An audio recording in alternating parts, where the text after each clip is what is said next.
Hello, everybody. Welcome to another episode of the Melanated Midlife podcast. I am joined by another Texas girl for this episode, but I'm gonna call her out live while we're recording because she's a Dallas area Texas girl and I'm a Houston area Texas girl, and we are supposed to be enemies because of that.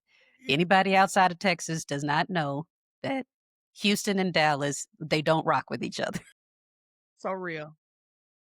But we are going to be just two cute Black girls on this episode talking business, talking glow up, and all of the right things. So, Deb Lester, thank you, my dear, for joining us on the podcast. Of course, Akila. I'm so excited for us to get into it today. Yeah, and we were just talking before we started recording that she's actually going to have to coach me through a couple of things because I'll say your niche, your specialty is talking to us, and I'm pointing to me representing Gen X and all the women that are caught up in our own minds, and we hesitate to start the thing, whatever the thing is, the business, the shift, the showing up some kind of way. But these are the people that you speak to directly. So tell everybody a little bit about who you are and what mission you're on. Absolutely. So I'm Deb, and I'm the founder of Conquer. And I'm on a mission to encourage women to conquer their fear of being seen. I don't believe in sitting back in the corner, waiting to go viral, waiting for Oprah to come save you. I encourage women that if you're beautiful and you're brilliant, there's no aesthetic that you have to have. Yes, you need to get on the camera. Yes, you need to face rejection. Yes, you need to put yourself out there, but that is truly the only way for you to be able to conquer your dreams. So I'm excited to get into it. Okay, do y'all feel called out yet? Because I'm guessing people are looking at the first couple seconds of this, say, "Oh, what? Who she thinks she talking to?" Yeah, we're talking to you. We are talking to you, people that have decided that you have to be perfect before you start the thing. But Deb, you have been kind of in this space, not just you didn't just wake up and decide this is who you're going to talk to. You have your own journey. You've been through some things. Tell us a little bit about all that round the way journey to get to this point where you're able to now guide other women through this. Yeah, so I have a background in HR. So I know people rag on us HR people, but I loved working in HR. So I have a background in HR. You're really the only one that owns that fan club. I don't know what people are saying. I'm so proud to be an HR person, but go ahead, represent. So I worked in HR, and like many women that I talk to, we've always been able to find a good job. We get there, next thing you know, we leading the project. We training Miss Linda that's been here 20 years. Like always been able to be a high performer, excelling really well, and doing all of the things. That was me early on in my life. Mhm. But there was a part of me that wanted more. Always interested in entrepreneurship, always full of ideas, jumping into ideas and pausing, jumping into ideas and stopping, jumping into ideas and seeing what's required, but never going through with it. So, like many other women, even myself, I realized that there is I don't want to say a barrier, but that was a part that I had to really break through and say, hey, if I'm going to do it, I got to do it. I got to really put myself out there. And even when I was selling QR code keychains during the pandemic, I just started getting on Facebook Live. Mm. And next thing I know, I'm like, people from Minnesota ordering these, people from Kansas. Like, I realized the power of visibility. It wasn't in an aesthetic. It wasn't about me being popular. It wasn't about none of those things. It was just like the power of showing up did the trick for me. And see, I'm hearing you, and I know that I myself I went through it too, where you do the overthinking. And you're just like, "Well, who's gonna show up? Who's gonna wanna listen to me?" They're gonna be like right now, we're recording in my living room, and I know that people are probably looking and saying, "Why she pick that couch?" Or, all of these things are going in my head thinking that folks are going to have all these judgments, but really, people are in their own worlds while you're sitting back waiting to launch the business, show up live or whatever. People are in their own heads, and you may have a really cool idea or a really good solution that you're holding back. Someone else could be benefiting from your talents, from your idea, but you're holding back, and that is something that I think more people need to understand. Absolutely. I meet so many women where I'm talking about talent's 10 out of 10. I'm like, girl, how you come up with that idea now? That sounds like something groundbreaking. But it Mhm. ain't no good if you just sitting around talking to ChatGPT about it all day. Like, what good is that going to be? And that's why you'll see this is what I admire so much, even about the latest generation. You know, we can say what we want about online, but they are fearless. They are. Somebody with cash out and the ability to be bold enough to put themselves on TikTok, they gonna run circles around somebody that's been Yeah, in the industry 25 years if they're scared for somebody to see them. It just is yeah. what it is. That's true, and, that's something and I guess it's just because the younger generation, I'm representing the over 50 crowd, you're representing I guess that's a millennial, right? The Millennials, 30 yes. something? Yes, ma'am. So, 2 different generations, and we still probably had that hard work ethic, If Agree. I just keep working hard, if I just keep putting in the hours, that, like you say, Oprah's gonna show up and rescue me. Shout out to Oprah now. Hope you listen, hope you hear this, Miss Oprah. Go put us on the show, girl. I know, no disrespect, 'cause I'm an old school Oprah fan. Y Everybody can say all the things, "Oh, what about so and so?"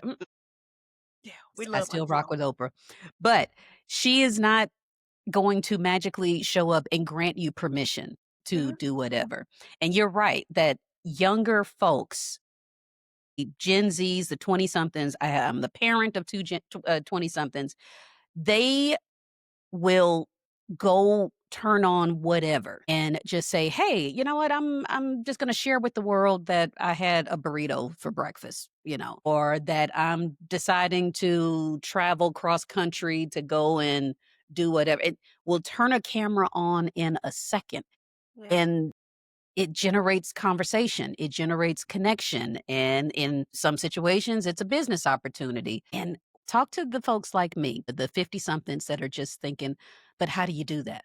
yeah, How do I get the courage or yeah, the gumption to get yeah. started with that? I think it's 2 parts. So we of course we hear the mindset of it, this idea of I believe in starting small. I believe in this idea of reframing the way that we see visibility. I hear a lot of people talk about visibility and they think influencer, I got to go get me an Airbnb and, do my content there. Content is simply documentation. It's permission to live out loud. It's, "Oh, I just went to Chipotle." Documentation. "Oh, I just did a podcast." Documentation. "Oh, I just met with my friend and we had a really good conversation about men or about finances." Documentation. It's this permission to live out loud. So it's the mindset piece.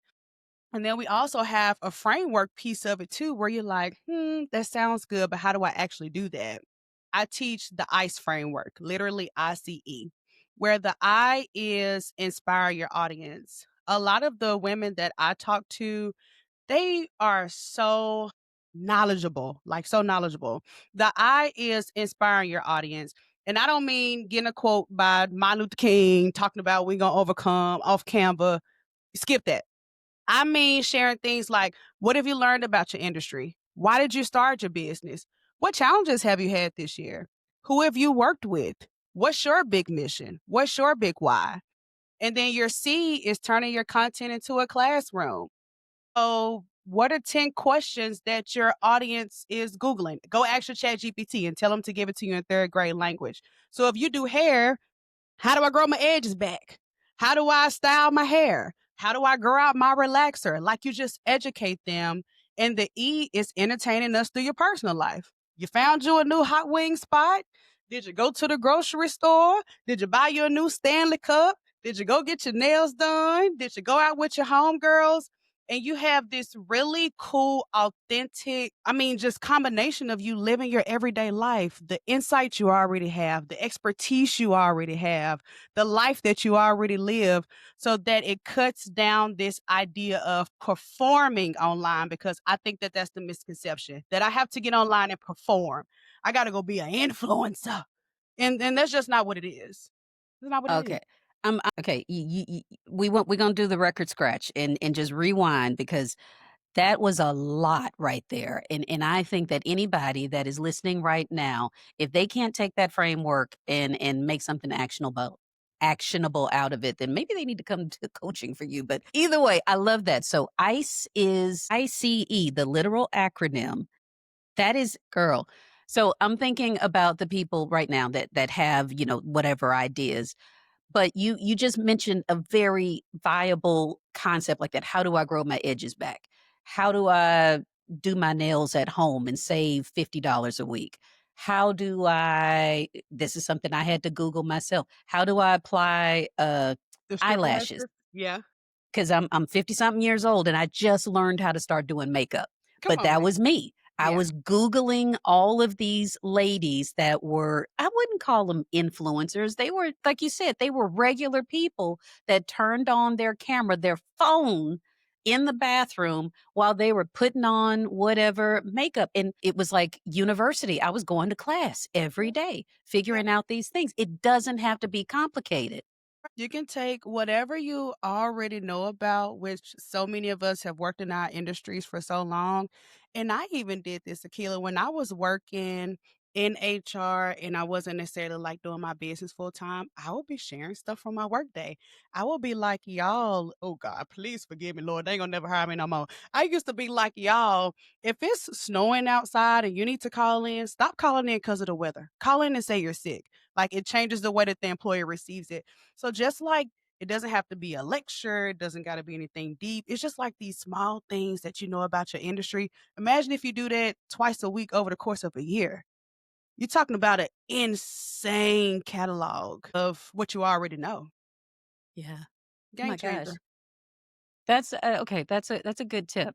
So let's go back to your framework because I think that that's something that needs to be driven home, at least for the oldies like me. So talking about the difference between coming on and giving that information. You turn everything on. You turn this into your classroom.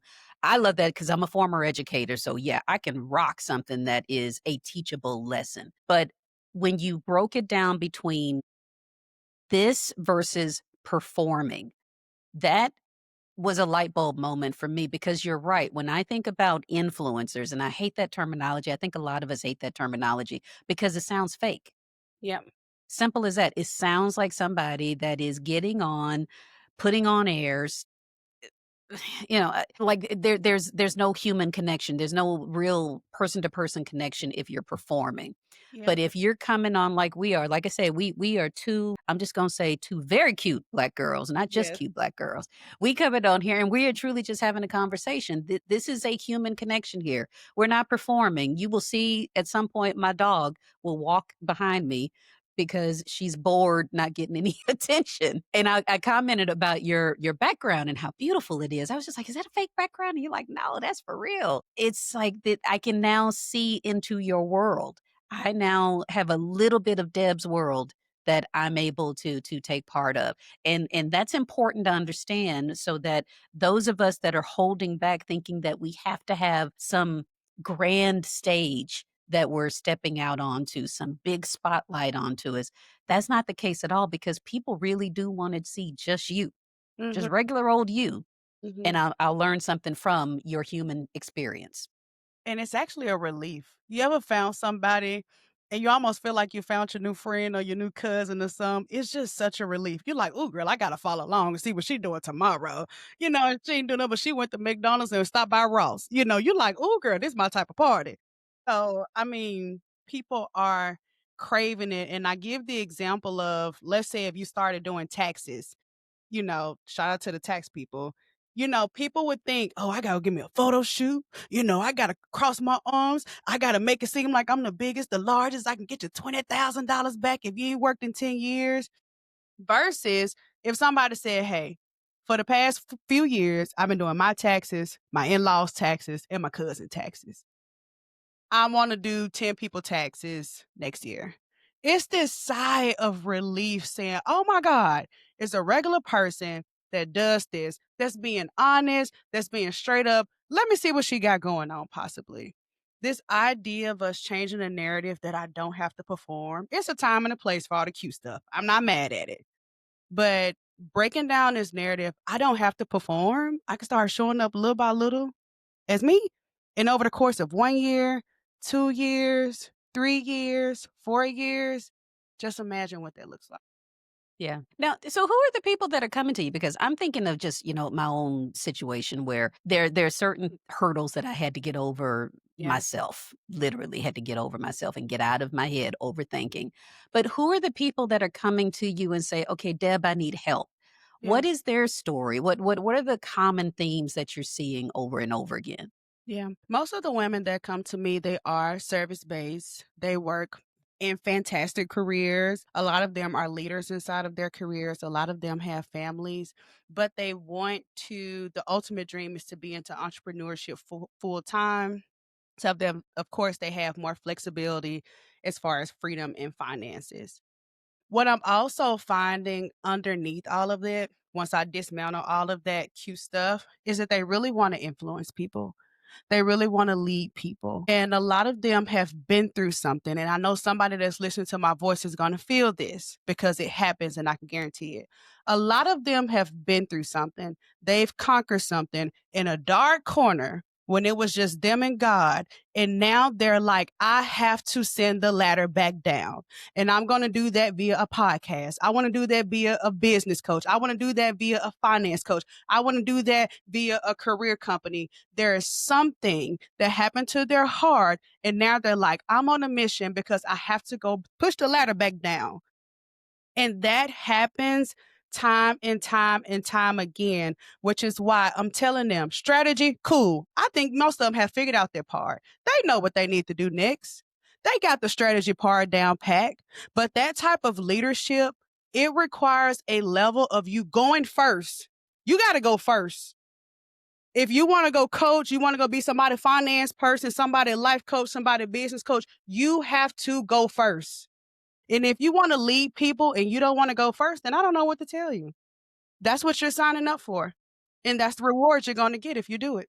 I like what you said, that putting the ladder back down because and this is real because when we're talking to the coaches, the strategists, the mentors, it's cool to see somebody's finished product, you all glossy and made up and made over. But we kind of wanna know that you have been where I am right now. You have been where I'm trying to climb out of, because then you understand what it feels like. You understand the pain. You understand the darkness. But if I'm gonna come to somebody that, say, for instance, like a trainer, a physical trainer, and you have always had a six pack of abs your entire life, Yeah. you've never had to lose baby weight, you've never had thighs that Rub together and start forest rub toge fire. all the things. I got how many dimples am I up to? If you have never been that person, you can't relate. So I am looking for the people that have been through what I've gone through, or they've overcome something. And that's the thing that we need to hear, is that your facade of perfection is not what's going to bring in your audience. Your journey, your struggle, your story of overcoming is what we want to hear. Yeah. And it doesn't have to be a deep traumatic was standing on a corner and down to my last and it doesn't have to be that because that's a part of that misconception we have about being online too. Oh, I gotta tell all my business. No, thank you. It doesn't have to be that, but sharing that, hey, this is what the journey has looked like for me, or these are some of the things that I think, and just standing on business about that, you know, it'll open doors for sure. Yeah, and when we say, like you said that about not telling all our business, I'll say even like right here on this podcast, which I love coming on here, having these conversations. And if anybody is a longtime listener, they know some of the stuff that I've overcome, because I say you are witnessing my midlife transition in real time. Mhm. Because whatever you see today, whatever episode you landed on, I hope to be somebody different in a year. I hope to be somebody even better 5 years from now. So I'm taking you on that journey, but it doesn't have to be every single thing. I don't have to take you in the bathroom with me. I don't have to wake up and have the camera looking down on my bed. That's just not what we're trying to do. We're just sharing what's relevant to this story. We're showing what's relevant to the services and the support that we're providing. All right. So let's go back and talk about the ladies that are coming to you. And you said that they're wanting to get into entrepreneurship. So those folks that are listening to this right now and they're just like, okay, I kind of got an idea. There's something that I'm thinking about doing. Kind of ease them in and just call out some of the things that you might be able to help them with. Absolutely. So, a couple of things. I would encourage them to just start moving their feet and trying on their own, reaching out to people, start documenting things. Just if you're doing it in your Instagram story, just you moving your feet alone because all the coaching in the world is not going to help you if you don't at least start moving your feet. But some of the things that I think about and some of the things that I would encourage them to do or coach them through is thinking through how am I going to get leads and how am I going to show up? So you can have a brilliant idea, and we both know you can post all day, you can post 50 times a day and all of that. But if you don't start conversations with people, DM people, email people, call people and say, "Hey, I got this lemonade stand. Do you know somebody that want to buy some lemonade? Do you want some lemonade? I got blueberry today. Do you want some?" Like being bold enough and brave enough to ask people to buy your service or product is going to eliminate 85% of the issues that entrepreneurs are gonna have. Just being bold enough to DM 15 people a day on Instagram, for one. Okay, so that's something actionable. DM 15 people. Okay, that's a lot different than dancing on TikTok. Absolutely. So imagine if we apply the ICE framework and we do ICE, we say we do 4 posts a week, right? And then we start DMing 15 people a day on our platform. "Hey, Susan, I see that it looks like you do branding. I actually do websites and I've been looking for sports agencies that look to do. Would you mind if I XYZ? Would you mind if we talked about this? Or, hey, I have some experience doing XYZ. Do you want to chat about it?" A lot of them are going to ignore you, and a lot of them are going to say no, but you're going to have somebody that's going to say, I haven't thought about that. I've been looking for that. And then your one yes turns into two, turns into three, and turns into four.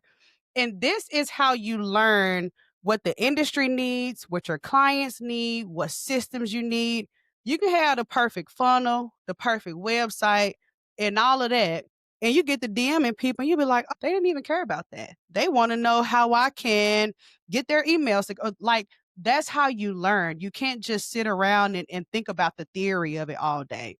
So just showing up with the ICE framework and just being bold enough to call 10 of your contacts and say, "Hey, this is what I got going on. Do you know somebody?" Like, you'll start moving mountains if you start doing that every week and you did that for a year. Yeah, because I know I sound like a broken record. Connecting and talking to other human beings is what unlocks whatever that next thing is going to be. But if you're just posting online, because, those of us that are in this online space, this digital space, we were all told the same script at some point that you got to show up online, you got to turn the camera on and all that. But the second part of that lesson is not just showing up online, but connecting to people online. So when you're just turning the camera on, that's like step one. And there is an audience of folks that are out there that are truly going to see your post for a half a second as they're scrolling, I'm doing the whole thumb motion. Right. They're scrolling to see the next thing or whatever. They see you for that half a second and they move on. But when somebody does reach out, when somebody is able to have a real one-on-one with you, that's where you number 1, you get to hear what's going on, you get to hear what their needs are or what their problems are, but they will remember you Mhm. when you make that connection. So it's not just about using the platforms just to put your brand out there, to put your logo out there. It's like somebody walking into your store. If somebody walks into your store, you just gonna stand there and look at them? Or are you gonna Exactly. ask them, "Hey, how you doing? What do you need? How can I help you?" Facts. Y'all looking for some bunk beds? Look what we got. We got these, we got those. And if you don't need bunk beds today, hey, give me your email. And when you do need some bunk beds, circle back like this showing up and selling. That's what we talk about. So we talk about this idea of showing up. And then also making sure that we're bold enough to sell, we're bold enough to ask, we're honest with ourselves to say, okay, now I know everybody ain't gonna say yes. I know everybody's not gonna respond. Nobody's sitting around thinking about you. We scroll when we at Walmart, we scroll on the toilet, we get up and we do something else, right? Circle back around, reach out to more people. If you know you've got something good, which most of us do the work to put it out there. It makes so much of a difference over the course. That compound effect of being bold enough to ask people and stop thinking that somebody's just going to be sitting around thinking about you. That's not the case for most of us, you know. So, Yeah. And for the people also that are hearing this for the first time and they're just like, well, what you mentioned about being able to have some connection to them after getting their email or their phone number, some kind of way to reach out to them later. What does that look like practically for somebody that is brand new to this? yeah. So we talk about this idea of having a business home base. So just like most of us when we get up and we go to work, there are certain things that we log into that have our order of business in there. So you have a home base for your business. I don't care if that's a notebook, if that's a Google spreadsheet, or something like a CRM, which there are many out there. And it's this idea of my home base is the reality of my business. I have no customers in there. Okay, that means I need to go live. That means I need to connect with people. That means I need to go to a networking event. That means I need to go scrub some leads and I need to get people into my home base. And on a day-to-day basis, this is your book of business. I need to be saying, okay, well, Jill says she get paid Friday, so let me go follow up with her. Well, Akila, she ghosted me 4 days ago, so let me follow up with her. Okay, I've got no more people. I need more leads. And you use this home base as like your book of business, and that's the reality of your customer base. First, you got one person in it, then you got 10 people in it, then you got 50 people in it. And when business is slow, you don't freak out and go dance on TikTok. You go back to your book of business. You say, okay, Akila, we ain't talking too much. You bought something. What's going on? What do you need next? Or, hey, such and such, do you have any cousins or referrals or anything you can give me? Like, you use that book of business and those leads as a way for you to have a realistic view of where your customers are, because your social media is not your reality. 4,000 followers can mean nothing, right? But that home base tells you who you're in conversation with, where those conversations are, and how those conversations end and start. Yeah, yeah. I had a girlfriend of mine that was a guest on the podcast a Mhm. long time ago. It was a fantastic conversation, and there were a ton of people that commented and really were interested in what she was saying, and the light bulb went off for her, and she's like, "Wait a second, this is great. I need to really reach out to these people. How do I do that?" She was, on YouTube, and she was just like, "Well, how do I do that? How do I know who this was?" I said, "You don't." I said, "We didn't have any type of lead generator or lead magnet, some kind of way for people to connect with her Mhm. offline or in real life." Yep. And it was a lesson for her because it was something that I had mentioned before and she just didn't quite get it at the time. She's like, she's, "Well, why should I ask for their email? Why should I ask for their phone number?" I was like, because some of them might want to talk to you later. Some of them might want to have a conversation with you about your services. And so it ended up being a moment where she was just like, okay, I need to build something. I need to have a landing space for these folks that reach out. And so many times I think we forget that. That's a big difference between entrepreneurs online and influencers. And I'll say the old school version of influencers where people are truly just showing up to get the likes. I just want you to check, yes, I like this video, or I like this picture, or you were cute on this day or whatever. Go girl. That's And that's it. wonderful. Yeah. And that's where it ends. But if you're an entrepreneur, you're showing up online to number one, you turn the open for business light on, and then some kind of way for them to reach you later. Absolutely. For you to stay connected. And even when I'm out networking, I've got the cute business cards, don't get me wrong. But if I'm talking to somebody and they're a good fit, I'm like, girl, give me your name and your phone number. Or give me your name. I get name, phone number, email. Let me get your name, phone number, email. Or DM me the word conquer. That's always my go to. Like some type of way so that this conversation does not end. Once you connect with me, and especially if I know you're a good fit, I need you in my world. I need you in my world. Even if you don't buy today, you're gonna have and I know you know this, like a circle of customers. Some of them are gonna buy today, some of them are gonna buy in 2 months, some of them are gonna buy in 2 years. But you need all of them circulating. Somebody saying no today does not mean no tomorrow or no next year or no, I'm not gonna give my cousin your number and they buy. Like you need all of those people floating in your world. And once you let that compound, you look up and you've got real customers offline in your real world, ready to spend their real money that they go to work for every day. Big time. And that's another thing you talk about networking. It took me a minute Yeah, to understand the power of your professional network. And anybody that's listening to this right now, go back and look at some past episodes where I talk about just outside of business, but with my when I got laid off from my corporate job and didn't, had all these things, all of these doubts. yeah, Everything started coming together when I realized I've got people in my network that I can call. I've got somebody that knows a person, that sister-in-law, this and that or whatever. It was knowing who to call, knowing who had the insights on whatever the thing is that made all the difference. And it's no difference when you're trying to get a business up and running.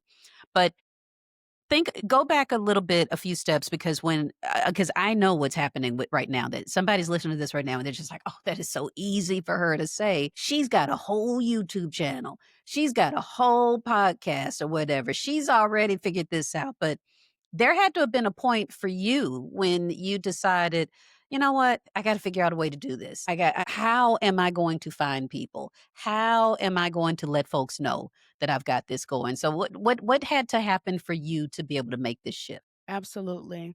I think I always thought about the alternative. If I don't do this, then what happens? I mean, life wouldn't be bad. I still have a great job. I still own my home. I still have my husband. I still have the little 2 vacations. I mean, still be extremely blessed and still everything be fantastic. But me, like many of people, like, I tried to run away from my calling. I'm like, "Now God, Mm, now why is you giving me all this now? I done had this nice little job, this nice little house, like, why is you doing all this to me?" So, I just had to make a decision for myself to get visible, and I didn't start off with a team or money or nothing, and I'm very much still just building with just 1 or 2 contractors from Upwork when I have the money to do so. But I just made a commitment to say, "Okay, what can I do with what I have today?" I ain't have no mic, I ain't have no live setup, I ain't have anything.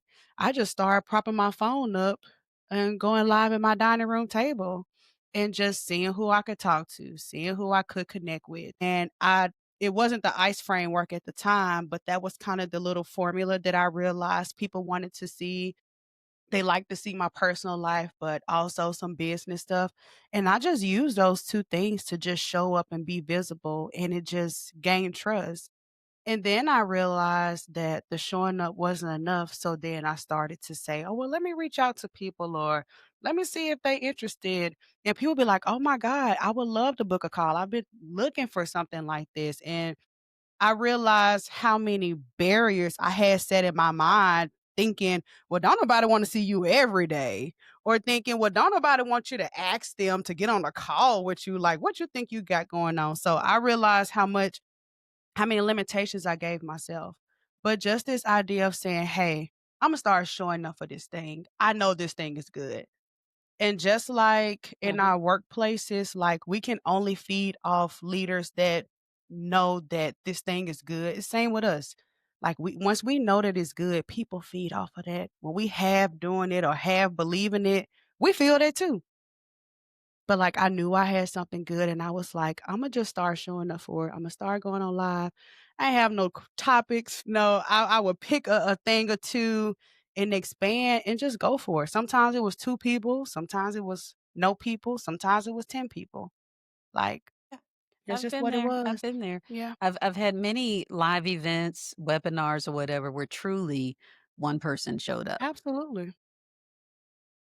Initially, that was my worst case scenario. I would be like, "Oh, if nobody shows up, this is gonna be terrible.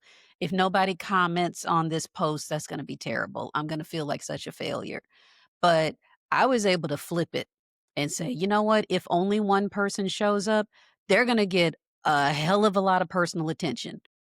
I'm gonna make them fall in love with whatever it is that I have to offer because every question that they have in their head, every doubt that they are able to verbalize, I'm able to help them specifically."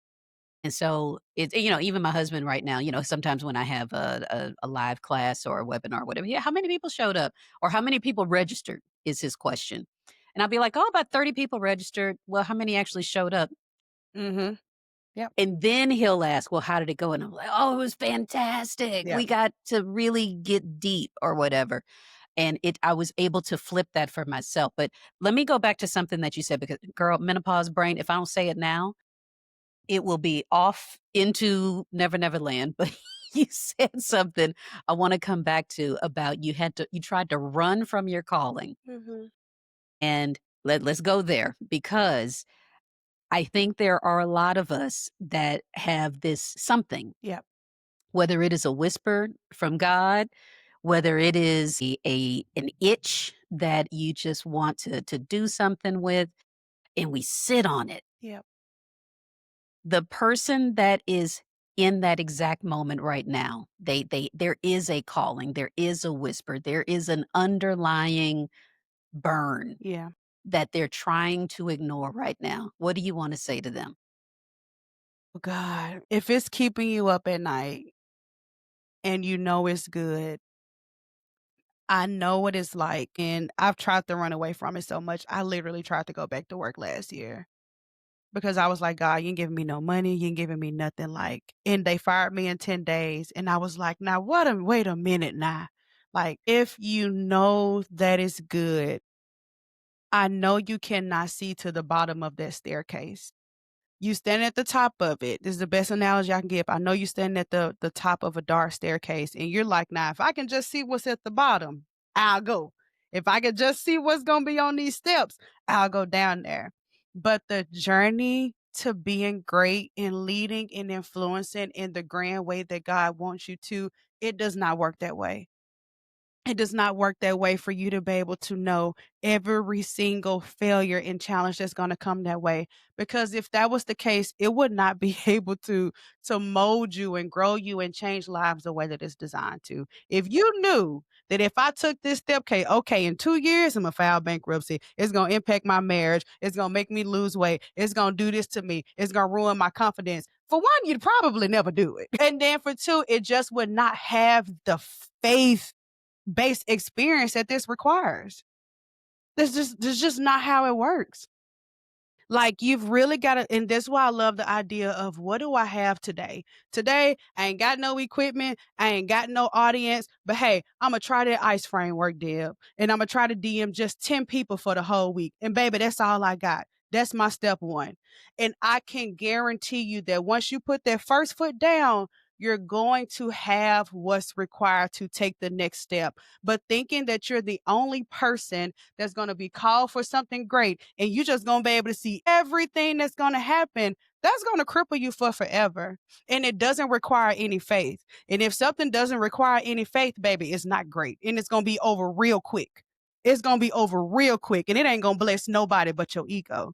But if you want something that's going to be able to bless the village, which is what I feel like I'm doing, blessing and leading the village, I got to go first, and it's hard, and sometimes I get beat down, and sometimes I get pulled up on a mountaintop, but I have to go first, and I also get the reward for going first.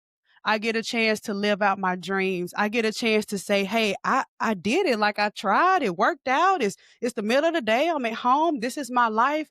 You also get the reward for going first, and it's way beautiful than you can imagine. And that's why I love like this mantra and idea of conquering because that's what it is. You have to truly wake up and decide to conquer. It's up to you. Can't nobody decide it for you. Not a man, not a nobody. Can't nobody decide to do it for you at all. Yeah. And that is the first step, making the decision. And the analogy of that staircase, to be able to see clearly all the way down to the bottom, that's just never going to happen. Mhm. And as long as we keep calling back to the rest of the folks and saying, "Hey, it's not gonna be perfect. It's not gonna be a straight line. but it will be worth it. It will be worth it. You just take that first step. And then once you get to that first step, you figure out how to get to the second step, and then the fifth step, then the 10th step. And before you know it, you've gone and taken quite the leap.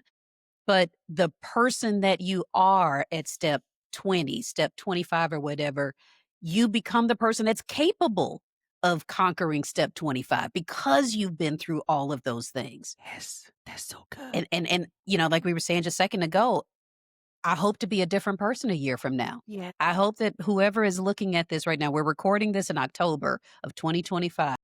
If you're looking at this in October of 2026, you're gonna be like, "Oh, I met Akila, and that she ain't like that no more. Mhm. Way more, fill in the blank." I hope that that's the situation because I wanna be stronger. Yes. I wanna be the one that overcame, we don't wish for bad things to happen to us. We don't wish for challenges, but when we pray for strength, guess what? God's gonna give you some challenges to make you stronger. And When we Oh, go ahead. You got it.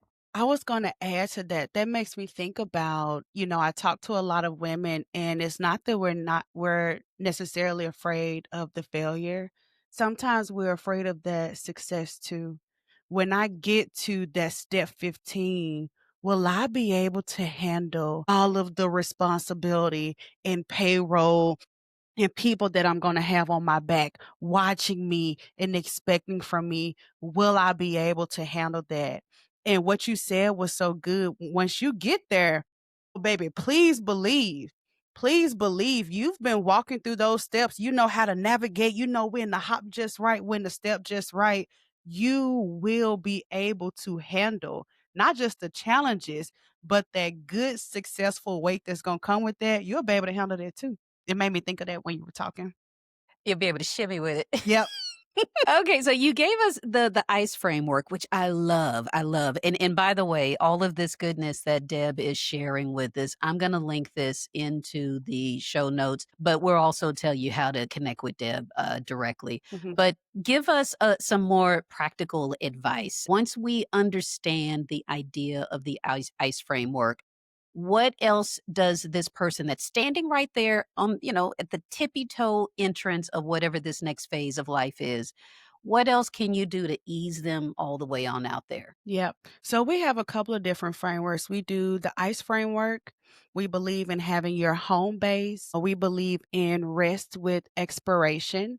So there's this idea that, mental health something else now. Life don't just come life. Sometimes it kick your door down and be like, hey, Yeah. I'm here. I'm Yeah. already in your living room and nothing you can do about it. But this idea of if you need rest to gently put an expiration date on it so that you can rest without guilt and that you can actually get back to your business without setting it down for so long. And then this idea of having community too. I strongly encourage people to get in community. And that doesn't mean that you've got to go sign up for some mastermind with all these millionaires and now you got to come in and try to make it seem like you something you're not. I don't mean that. I just mean get in a space where you can be seen, where you can share your story, where you can hear other stories. That does wonders for people. I listen to podcasts and stuff all the time and just hearing other stories. I'm like, well, dang, I'm not alone. Or dang, I never thought about it that way. Just this idea of getting into community. And then last thing, and this is going to feel off from what people normally hear from leaders in my position, is get a freaking hobby. There are so many of us. I remember there was a time where I was going to therapy, Akila. I had started Mhm. Conquer. I got Conquer literally tattooed on me for those that can see me. I love my business. I love it so much. It's my baby. It's my calling. But when we're high achieving, I got lost in that. I got lost in Mm. that becoming performance or identity thing. And I tell all of my girls, get a freaking hobby.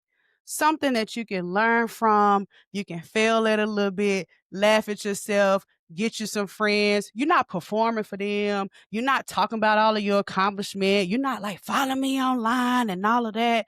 Like having wholeness as a person, I feel like it makes me even more creative. And when I am in my business, it amplifies it even more because I know after this, I'm going to go to my ballet class and just be a regular woman. You know what I'm saying? So Yeah. there are a couple of things, like all of those things cohesively together, I feel like will make you so well rounded and make you trust yourself as you go on your journey. We need to hear that because I was just having lunch with a good girlfriend of mine yesterday Mhm. who I'm not going to say she's retired. She's taking a career break. Mhm. Super high achiever, climbed all the way to the top of the ladder, Yeah. and probably I'm going to assume made all the money. We don't talk dollars, but I'm making an assumption because of where she was. And she decided to walk away from it temporarily. She's just enjoying this season. And that is exactly what she said, that now that she's kind of released that identity of herself, she is learning. I won't even say relearning or whatever, but she's figuring out who she is now. Mhm. She left the title behind, left the company brand behind, and she's waking up every day reading, walking. Mhm. I mean, truly, like people use the term going outside and touching grass. She's doing that in a very literal sense every single day and realizing that what I'm doing, what's making me happy, what's giving me purpose does not have any other functional reason except I feel like doing it right now. I love that so much. Yeah. And I'll even say that that when you talk about mental health, good Lord, girl, we go on and on about mental health because I can say, though I wasn't formally diagnosed, but I know I've been through waves of depression, and when I feel myself going into those places that are a little bit dark, my tool is walking. Going outside, walking and disconnecting from everything electronic because my world is digital and I'm putting my see how girl let me stop.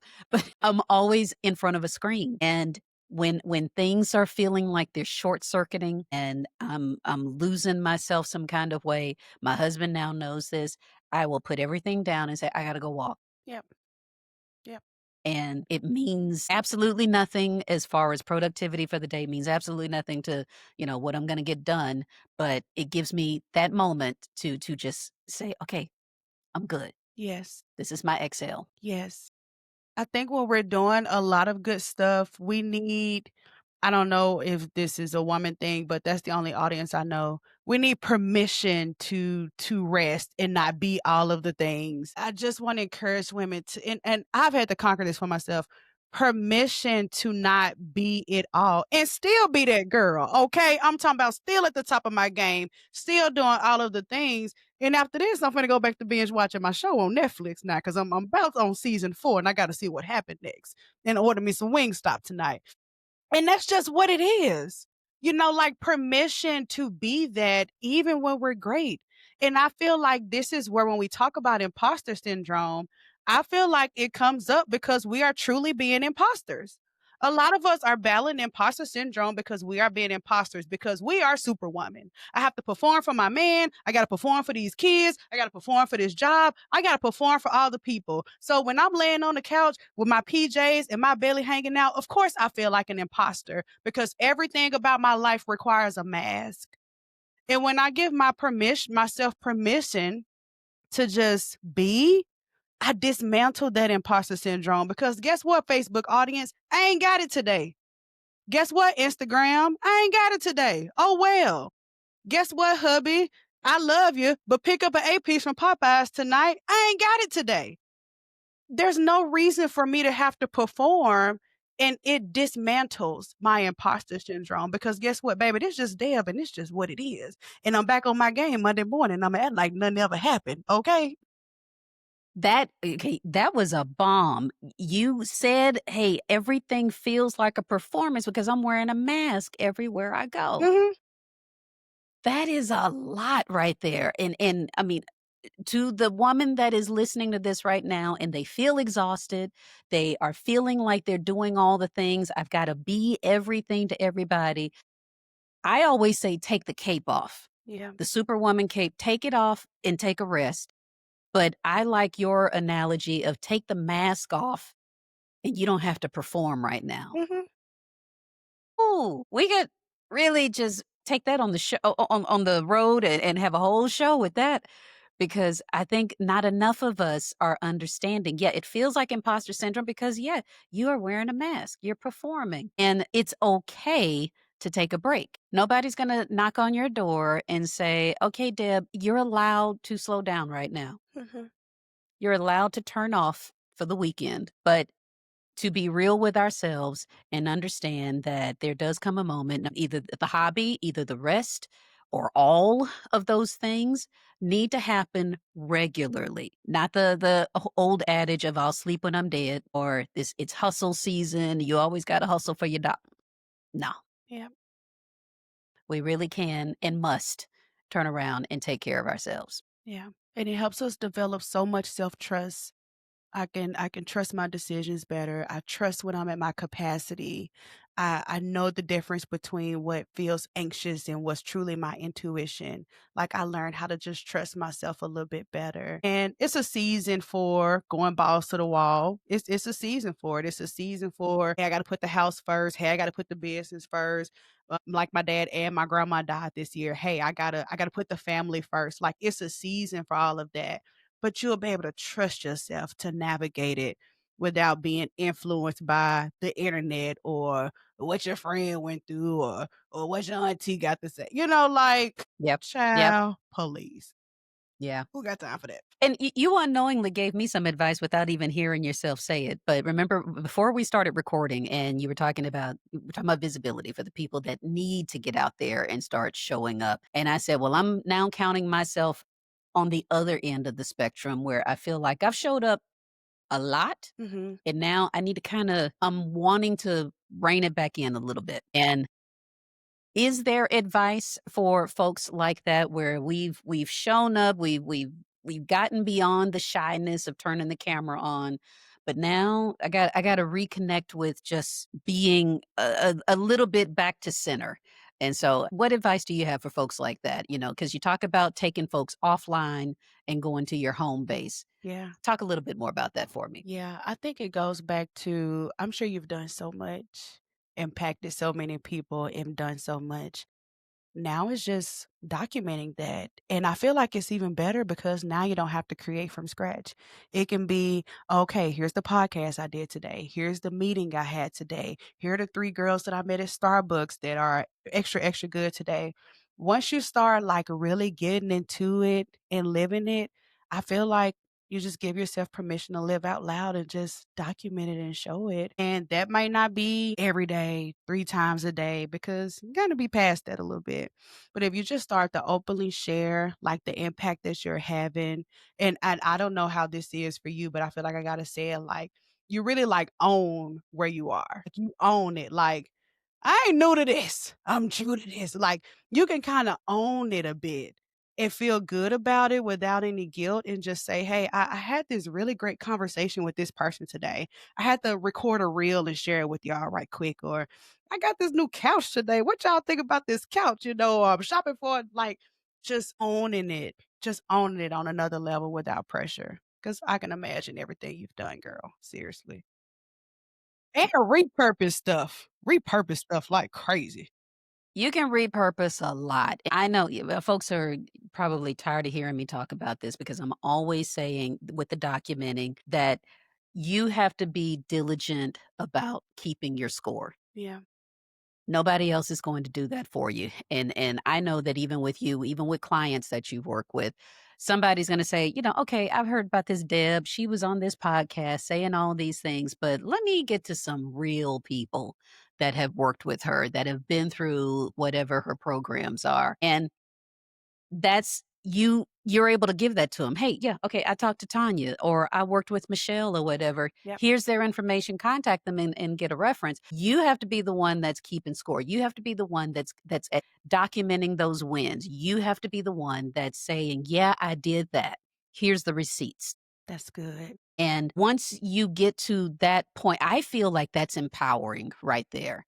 We do a lot. And I'm going to say to the women that are listening to this, and there's a lot of dudes that listen here too, that you are doing great things. And with all love and respect to those folks, I will say very bluntly, nobody else is keeping watch. your boss, your family, your neighbor that you think you're competing with, of all of these things. Nobody is keeping score of all of the things that you've accomplished, the talents that you have, the gifts that you can offer. That is your job. Mhm.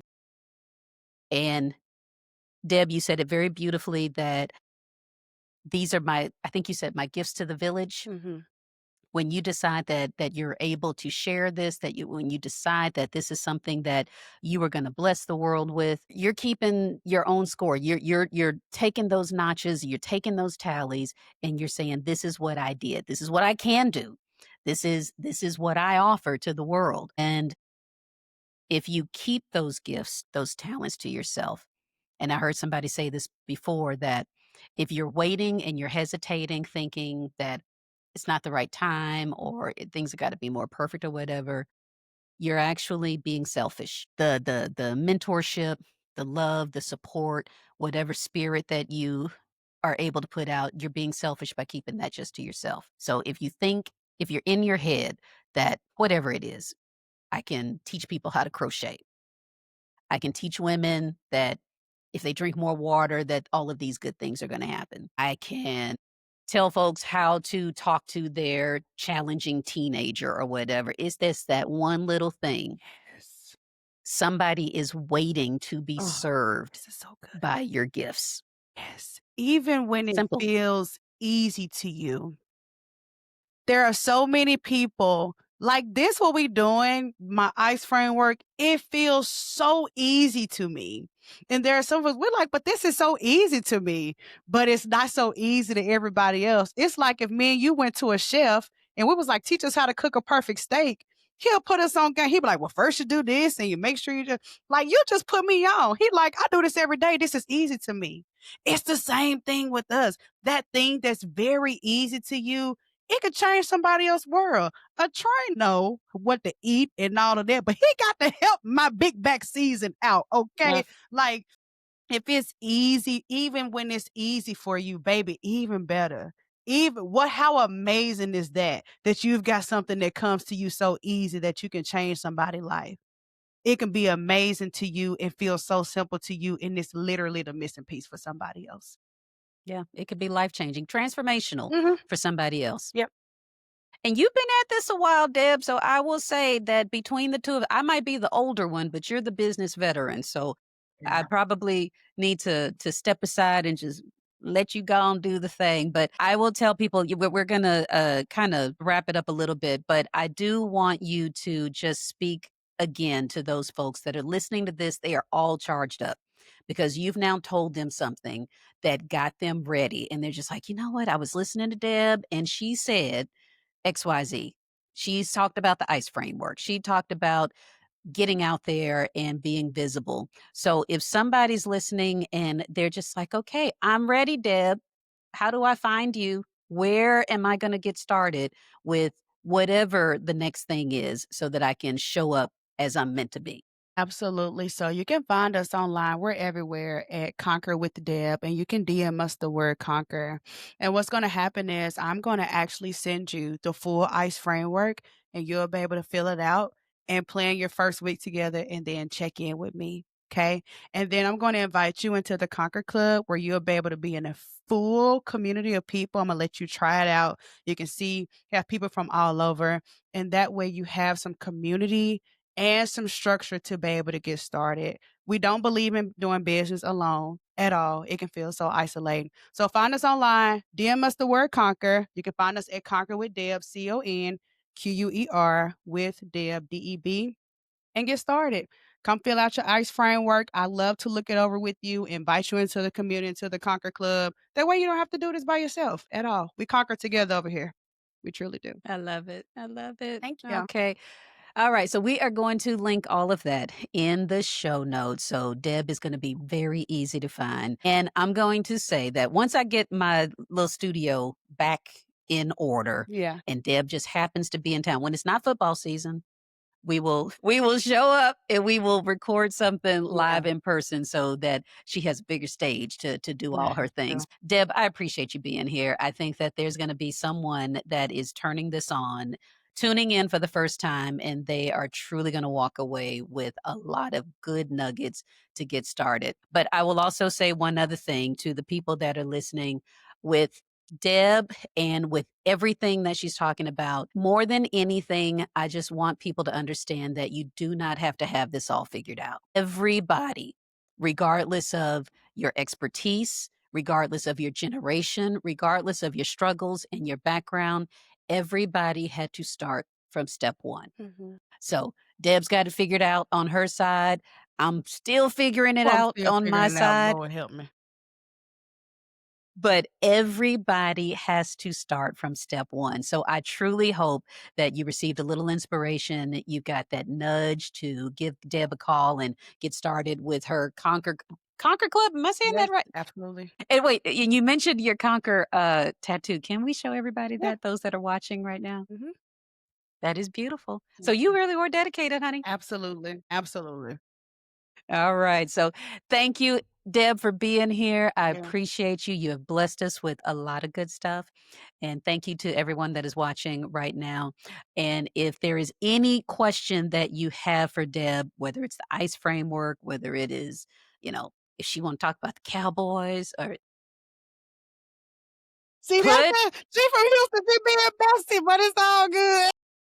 I'm trying. I'm trying. I'm being good right now. But put a comment for Deb here so she can respond. I can respond. Whatever your questions are, remember that we just want you to get started. But thank you, Deb, for being here. We are going to hopefully invite you back so we can talk a little bit more about this in the future. But thank you, everybody, for being here for another episode of the Melanated Midlife Podcast. Be sure that you like and subscribe. And more than anything, share this with your tribe. We want to make sure that everybody gets the message and the inspiration that they're seeking. So thanks for watching, and we'll see you next time.